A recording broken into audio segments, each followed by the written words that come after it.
Евразиялык экономикалык биримдик менен Евро биримдик экономикалык кызматташтыгын тереңдетүүдө Италиянын Верона шаарында өткөн 11-чи Евразиялык экономикалык форумунда 40 өлкөнүн ири компания башчылары менен саясатчылары жолугушту. Күн тартибиндеги башкы маселелер Евразия аймагында бизнестин өнүгүшүнө ыңгайлуу шарттарды түзүү, энергетикалык коопсуздук менен санариптик экономиканы өнүктүрүү болду. Казакстан бул форумга ар дайым катышып келет. Быйыл делегация курамы чоңойгон. Европалык бизнесмендер Казакстан менен биргеликте иштеп, жаңы долбоорлорго каржы салууга даяр. Себеби алардын айтымында өлкөдөгү инвестициялык климат жылдан жылга жакшырууда.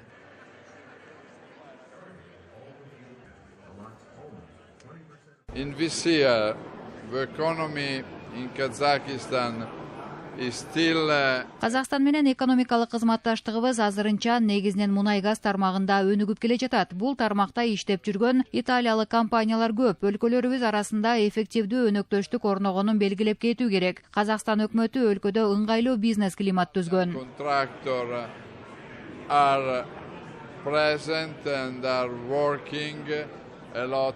Белгилей кетсек, быйыл Верона форуму Атлантикадан Тынч океанга чейинки ишеним экономикасы менен бизнес дипломатиясы деген тема астында өттү. Ошондой эле жыйындын алкагында Астана эл аралык каржы борборунун мүмкүнчүлүктөрү да тааныштырылды.